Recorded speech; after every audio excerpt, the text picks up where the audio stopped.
ये धरती यदि ये बंजर हो जाए या इसकी फिजिकल, बायोलॉजिकल और केमिकल प्रॉपर्टीज खराब हो जाएं, तो मनुष्य का क्या होगा।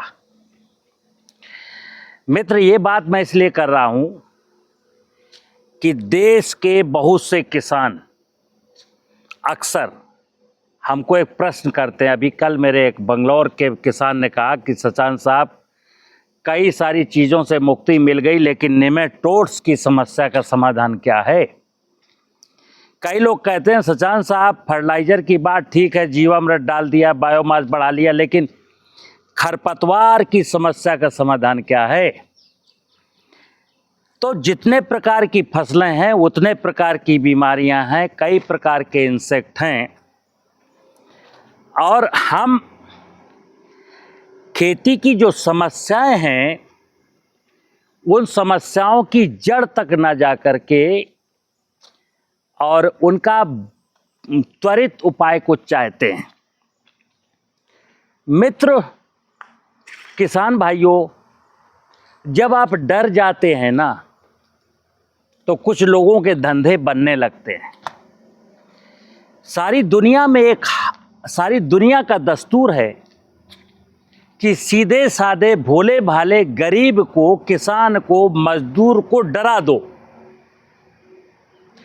वो जब डर जाएगा तो अपनी जेब ढीली कर देगा। मैं अक्सर कहता हूं कि ये माँ, ये धरती माँ, ये प्रकृति रूपी माँ, इसको आज के ठीक 70 साल पहले किसी भी निवेश की जरूरत नहीं थी। यानी समझिए कि लोग बैल से जुताई करते थे, बीज बो देते थे, बीज भी घर का, और ये माँ आपको खाने पीने का सब कुछ दे देती थी। आज क्या हुआ? आज हालात ये हैं कि किसान ढेर सारा निवेश, ढेर सारे फर्टिलाइजर, माइक्रोन्यूट्रिएंट्स, जाइम, पेस्टिसाइड, इंसेक्टिसाइड, फंजीसाइड, कृषि यंत्र, ट्यूबवेल, बोरिंग, पानी। आज एक किसान मुझसे पूछ रहा था, सचान साहब लगता है कि आत्महत्या कर ली जाए। हमने कहा क्यों मित्र?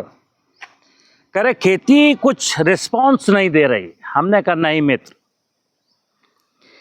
अपने दिमाग की चूलों को जरा ठीक करो। ये प्रकृति वही है, ये माँ वही है, हम भी वही हैं। दिक्कत आज क्या है? दिक्कत आज केवल इतनी है कि हमारा जो लालची स्वभाव है, बेसिकली किसान लालची था नहीं, किसान को लालच की ओर ढकेला गया। जब लालच उसको दिखाया गया लखपति बनने का, करोड़पति बन, और आज भी ये चल रहा है। मैं खेती में एक चीज कहता हूं,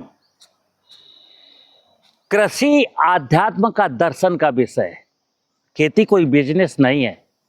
खेती भगवान की पूजा है, खेती माँ की सेवा है, खेती यज्ञ है, खेती साधना है, खेती उपासना है, खेती जीवन है। अगर हंसना चाहते हो तो मेरी बात को गौर से सुनना, और अगर आपकी नीयत में रोना लिखा है तो कोई बात नहीं। खेती उद्योग है। कब से उद्योग का दर्जा, कब से खेती के उद्योग की बात की जा रही? क्या खेती उद्योग बनी? हाँ, खेती की बदौलत किसान को छोड़ करके बहुत सारे लोगों ने उद्योग स्थापित किए, लेकिन किसान वहीं का वहीं खड़ा है, बल्कि नीचे चला गया। आज मैं बात माँ की करता हूं। माँ को अगर समझ लिया, जैसे मैं जिस खेत पर चल रहा हूं, यहाँ बहुत सारी ग्रास उगी हुई हैं, घासें उगी हुई हैं। ये हमने बोई नहीं है मित्र। हम अपने लिए गेहूं, चना, मटर कुछ बोते हैं, लेकिन आप एक बार ये सोचो कि इन घासों को मैं वीडीसाइड डाल के मारने का प्रयास करता हूं, फिर भी ये माँ है कि मानती नहीं है, कुछ ना कुछ उगा देती है। किसके लिए उगा देती है? तो सुनना, इस माँ के ऊपर, इस धरती पर रहने वाले हर जीव को पालने की जिम्मेदारी है। मनुष्य क्या समझता है कि ये धरती मेरी अपनी है और ये माँ की जिम्मेदारी कि मनुष्य को पाले। वो हिरन को, सुअर को, कुत्ते को, खरगोश को, नेवले को, सांप को, बिच्छी को, चिड़िया को, किसी को ना पाले। ये सनातनी व्यवस्था में जीने वाले लोग, अपने आप को सनातनी कहने वाले लोग, उनकी ये मानसिकता, उनकी फितरत हो कैसे गई? तो मित्र समझना, ये जो घास है, कल्पना करिए कि अगर हमने कोई फसल नहीं बोई और धरती ये घास भी ना बोती तो जानते हो क्या होता? मनुष्य हजारों साल पहले खत्म हो चुका होता, यहां होता ही नहीं धरती पर। तो ये जो खरपतवार जिनको कह देते हैं, जो नाना प्रकार की ग्रासेस हैं, वो माँ क्यों बोती है? माँ को पता है कि मनुष्य इतना फितरती हो गया है। एक जमाने में मनुष्य कहा करता था दाने दाने पर लिखा है खाने वाले का नाम, लेकिन आज मनुष्य इस बात को मानने को तैयार नहीं। वो हर चीज पर अपना अधिकार चाहता है। तो धरती माँ को पता है कि ये मनुष्य रूपी जो सबसे खूबसूरत रचना है, सबसे मानसिक रूप से विकृत हो चुकी है। लेकिन हमको तो परमात्मा ने इस धरती, ये भगवान का एक अंग है धरती, भूमि को पता है कि ईश्वर ने हमको किस निमित्त के लिए रचा है, किस निमित्त के लिए भेजा है। तो माँ को पता है कि इस हमारे ऊपर जितने भी प्रकार के जीव हैं, अगर मैं वनस्पतियों को नहीं उगाऊंगी तो गिलहरी का काम, चिड़िया का काम, खरगोश का काम, हिरन का काम कैसे चलेगा? किसी का काम नहीं चल सकता। और मांसाहारी लोग सुन लें, उनका भी काम नहीं चल सकता। वो बकरी खाने वाला, खरगोश खाने वाला, हिरन मार के खाने वाला, तुम्हारा काम कैसे चलेगा? मित्र, माँ की बहुत बड़ी जिम्मेदारी है। एक बार मेरे अपने अनुभव हैं 17 सालों के, और मैं प्रैक्टिकल करने के बाद बोलता हूं। जिस दिन मैंने इस धरती को माँ मान करके पांव छू लिया और माँ की यथार्थ में पूजा कर ली कि हे माँ, तू ही है, जो कुछ है तेरे बिना इस संसार में कुछ नहीं है, मेरी क्या हैसियत। एक बार ईगो त्याग दीजिए और अपना जो वैज्ञानिक दिमाग है ना, वो अपने पास रखिए। खेती जो है ना, प्रकृति के विज्ञान पर निर्भर है। मनुष्य निर्मित विज्ञान खेती में कुछ नहीं कर सकता। और आपने देखा होगा मनुष्य की खोपड़ी कैसी है, क्या हुआ? धरती बंजर हो गई, धरती के नीचे का पानी लुट गया, बायोडाइवर्सिटी नष्ट हो गई। तो देश के सभी किसान भाइयों से मैं निवेदन करता हूं कि अगर मेरी बातें पसंद ना आए तो देश के हर किसान तक पहुंचानी है। और करना क्या है? आपके खेत में ना निमेटोड्स है, ना फंगस है, ना बैक्टीरिया है, ना वायरस है, ना कोई कीट है। करना क्या है? केवल एक बार इस माँ को कंसीडर कर लेना, माँ की फिजिकल, केमिकल, बायोलॉजिकल प्रॉपर्टीज को ठीक करना है। और इसी के लिए मैं क्या कहता हूं, फसलों को जमीन में, चूंकि मैंने पेस्टिसाइड डाले हैं तो जमीन के जीव जंतु मरे हैं, तो एक बार जीवामृत अच्छे से बना के जमीन में डालना।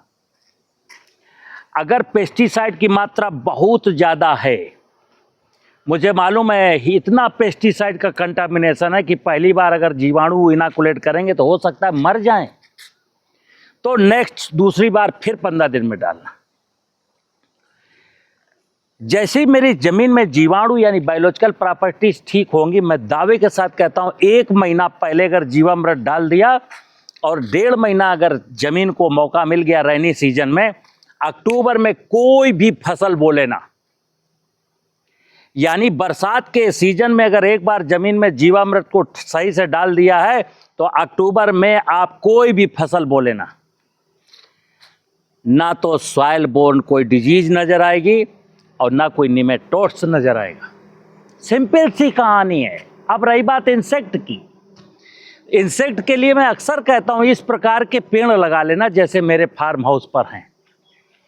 आप समझ लेना कि चिड़ियां आ जाएं 150, इंसेक्ट से भी छुट्टी मिल जाएगी। रही बात ये वीड्स की, वीड्स के बारे में स्पष्ट कर दूं, अभी किया भी है। ये मेरे दुश्मन नहीं हैं, ये धरती के मित्र हैं, मेरे सहयोगी हैं, फसलों के सहयोगी हैं। को एग्जिस्टेंस का विषय सुना होगा, सह अस्तित्व का सिद्धांत। ये सारी ग्रासेस हमारी फसल को सपोर्ट करती, बस मैनेजमेंट हमको आना चाहिए। अभी मैनेजमेंट के नाम पर क्या, अभी मैं मैनेजमेंट के नाम पर वीडीसाइड लेके वीड्स को मार देता हूँ। ये मैनेजमेंट नहीं, ये मिसमैनेजमेंट है। मैनेजमेंट और मिसमैनेजमेंट में बहुत अंतर है। इंसेक्ट को इंसेक्टिसाइड डाल करके मारना है, मिसमैनेजमेंट है। और इंसेक्ट के लिए चिड़िया या चिड़िया कंट्रोल करे, मैनेजमेंट है। सॉइल बोर बीमारी ना लगे, इसके लिए इसमें बेनिफिशियल माइक्रोब्स आ जाएं, ये मैनेजमेंट है। बीमारी को मारने के लिए, खत्म करने के लिए फंजीसाइड डालना है, मिसमैनेजमेंट है। खरपतवार उगें और मैं इनको काटूं, उखाड़ूं, अपने पशुओं को खिलाऊं, उनसे दूध प्राप्त करूं, उनका गोबर खेत में लाऊं, ये मैनेजमेंट है। और वीडीसाइड डाल करके खरपतवार मारना है, मिसमैनेजमेंट है। मित्र, आपको मिसमैनेजमेंट सिखाया गया है, और मिसमैनेजमेंट में क्या हुआ, आपकी जेब का पैसा भी गया, आप ही की जमीन बंजर हुई, आप ही की जमीन बंजर हुई, आप ही को तकलीफ हुई। देश का उत्पादन 60 मिलियन टन से बढ़कर के 350 मिलियन टन हुआ, लेकिन किसान को क्या मिला? प्रश्न केवल इतना है, एक बार ठंडे दिमाग से पानी पी के सोचना कि इस उपलब्धि में किसान को क्या मिला, किसान ने क्या खोया और क्या पाया। तो आप पाएंगे किसान ने खोया तो बहुत कुछ है और पाया कुछ नहीं है। मुझे उम्मीद है कि आपको मेरी बात पसंद आई होगी। नमस्कार।